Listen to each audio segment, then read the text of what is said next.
nationally in order to try to help bring more veterans into agriculture and find what we've found. Because the truth of the matter is, when I got out of the military, I hate to say this, but it's part of my story, and a chicken of all things is what saved my life.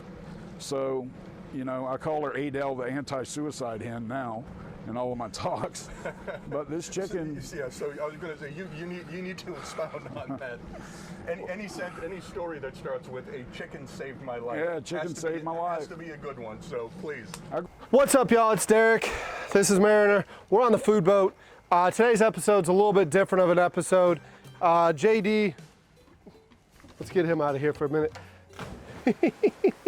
JD and Rob came in and we talked about some serious stuff, and we also did some cooking. There'll be another episode highlighting the cooking, the Mots and Hots. Great job, JD. This episode is going to be more about Rob, the Veteran Farms of North Carolina. It's a really cool thing what they're doing, so we picked JD up, Rob, and the two lovely ladies at the dock. Got on our way, got to cooking, and then got to talking. Really cool what Rob's doing. I think y'all enjoy him, enjoy the story and whatnot. Mayor, September is Suicide Awareness Month, and it's ridiculous. Every year getting those phone calls about somebody that decided that's what they want to do. And it's a permanent solution. Oh my God, my chest just got really heavy talking about this. It's a permanent solution to a temporary problem. And Rob will talk about some very serious numbers that affect the veteran world. So veteran or not, if you need help, get it, seek it. Don't be afraid to ask. Those of you who watch the channel know that I've had to seek help a couple of times. And yeah, but this isn't about me. This is about the Veteran Farm Program, so let's get into it. Sitting down with my buddy Rob now from Veterans Farm of North Carolina. So how many times have you been arrested for indecent exposure? Not enough, apparently.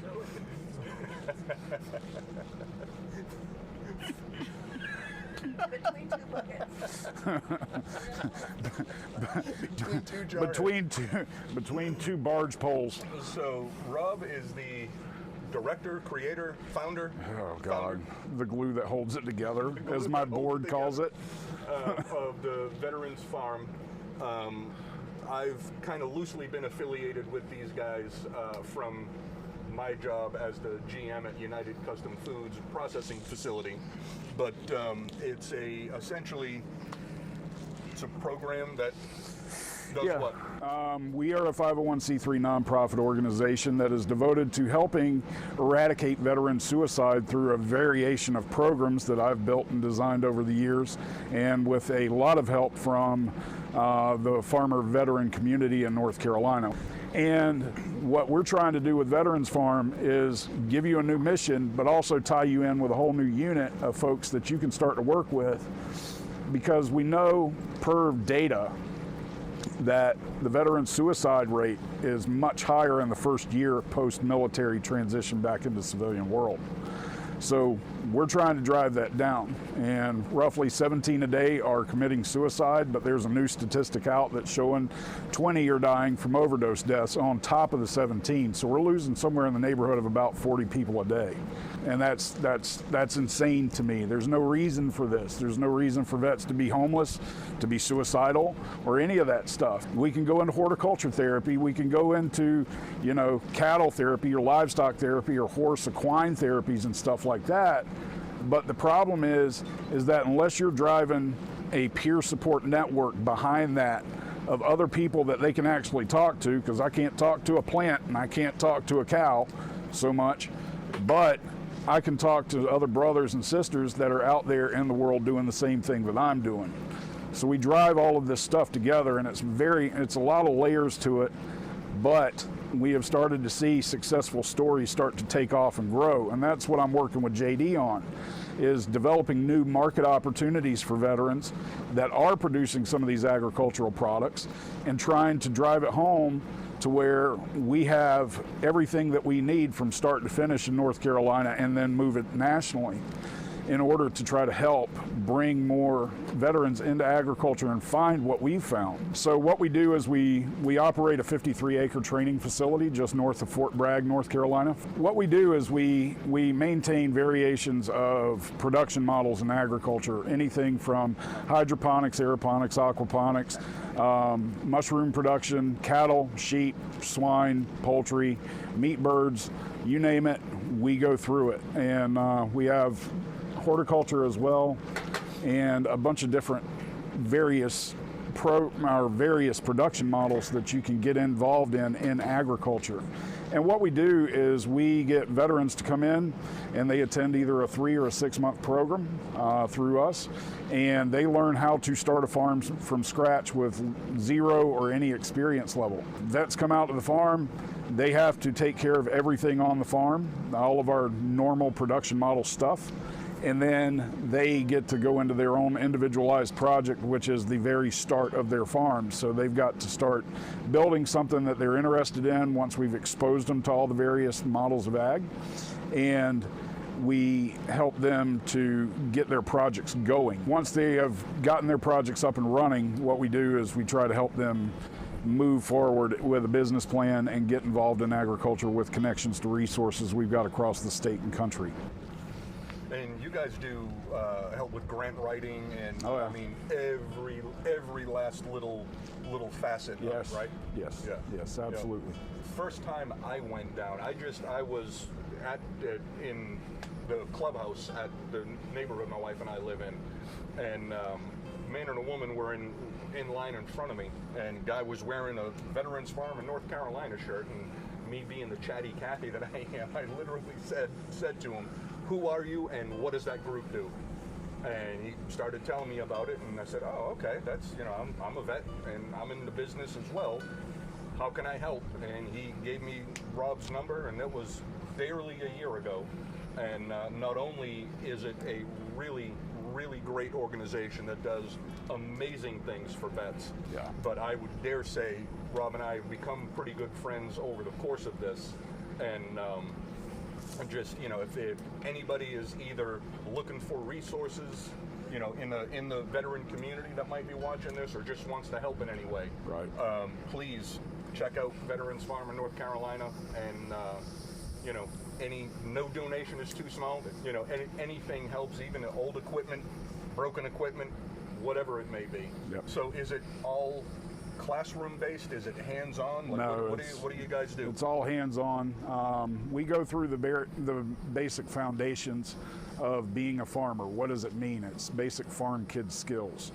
Basic stuff that we learn growing up on farm operations, they learn on my operation. So when they come out to the farm, they actually get to learn how to feed a cow. What do you feed a cow? What are the considerations about soil that we need to take into account for various crops? What are the economics behind what it is I want to do?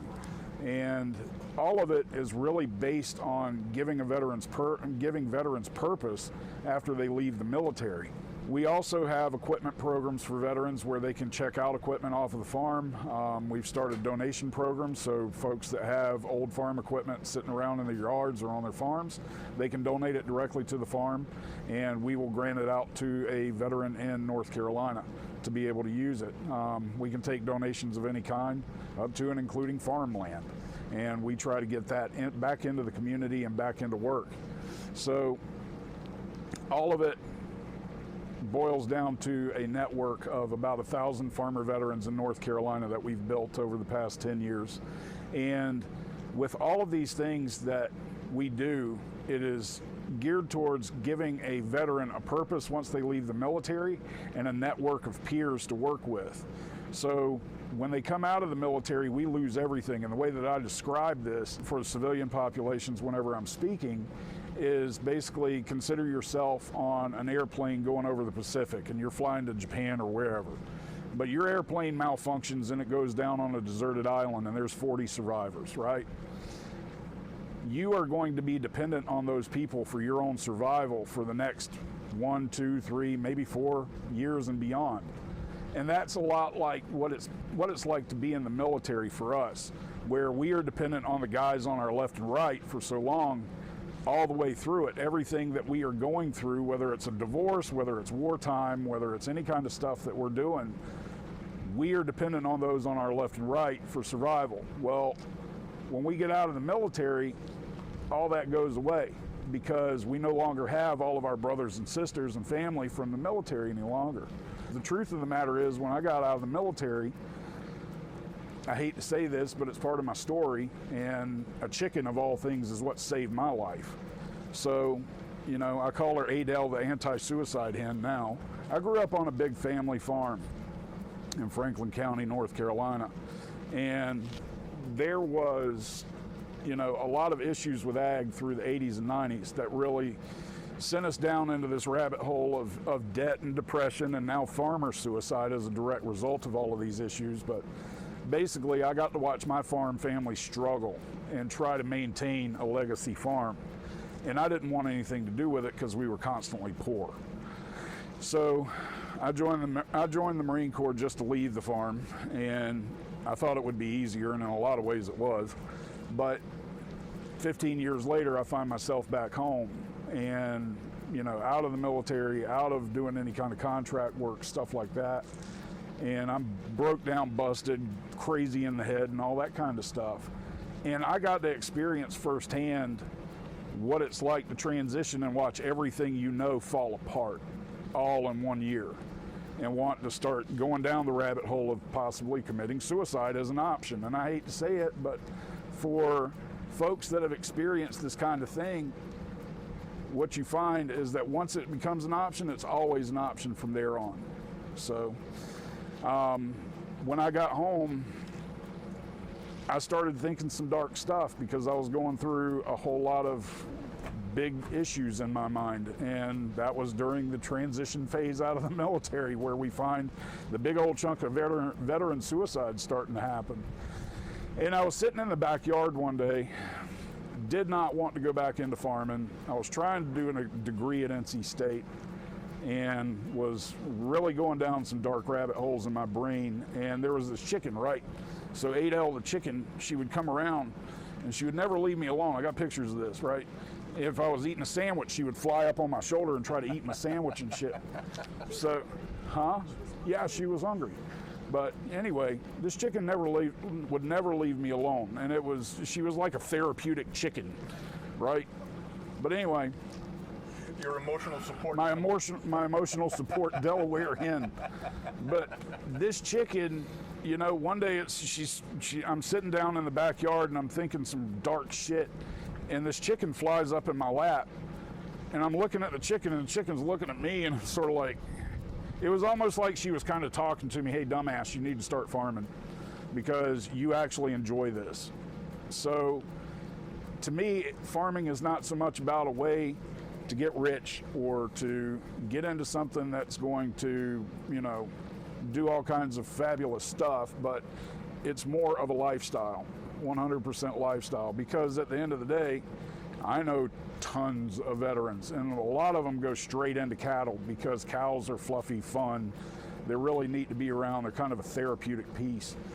But that's where a lot of vets are starting to find peace, is by working with animals, working with their hands, getting back outside, that sort of thing. And that's what did it for me. So, you know, I was asked to speak about my experience during my transitional phase back into the civilian world. And these folks, I broke down the same thing about that, you know, the shipwreck concept for the civilian audience. I broke that down to all these people that wanted to know how they could get more veterans involved in agriculture, and they just wanted to hear my story. And all of a sudden that turned into news articles and media showing up at the door and stuff like that. And then all of a sudden these stories are spreading, and there's vets calling me like, hey bro, how do I get into what you're doing? I'm like, shit, I don't know, come out to the farm, I'll show you. You know, I'll show you how I do it, and you can take it on and do it the way you want to do it or whatever. But they started coming and showing up at the farm, and then all of a sudden it turned into this little group of dudes that are all trying to farm. And pretty soon after that, you know, we started noticing that we were becoming kind of a unit kind of thing. You just fall back into old habits. Right, yeah. I mean, it's about sitting on a boat with this ding dong, you know, birthday boy. But it's about our own community post-military, because we're nothing without each other, really. And it's the same concept as if you've done 4 years trying to survive day in and day out on a deserted island in the Pacific Ocean, and then one day a helicopter pulls you out after 4 years and takes you back home and plugs you back into society, you're not going to function right. And vets need to understand. And the only people that are going to understand you are people that were on a deserted island. People that were on a deserted island. 4 years, 20 years in some cases. Right. Yeah. We're just different. We just look at things differently. We process things differently. We've seen the worst of the worst in the world. Absolute worst of the worst. In some of your most formative years. Yeah. And like you said, and then, you know, at the end of that enlistment or end of that career in some cases, certainly from 2001, you know, with everything in our generation's time. Yeah. You know, they're done with you, and like you said, they just plug you back in and Yep. go do something. Well, it's not that easy for some people. Yeah. So Here's your discharge paperwork. Bye. have a nice life. Yep. Good luck. And that's what we're trying to change, is give vets kind of a net to fall into as they're coming out, because there's too many of them that are getting out and they have no idea what they're being faced with. And they have, you know, when you're in the Marine Corps or you're in the military, a lot of the times we're constantly bitching about, you know, this place sucks, I hate this shit, and, you know, because it's like we're embracing the suck, as we call it. Yeah. But when we get out, we don't have any means to do anything, you know, with others, and we start trying to really go back to figuring out, wait a minute, maybe it didn't suck so much. Yeah. You know, I do miss it. And it's not that I miss the military or the location or any of that crap. Hey. What I'm missing is the guys and the girls, you know, the family that I had, because it's like no other. Yep.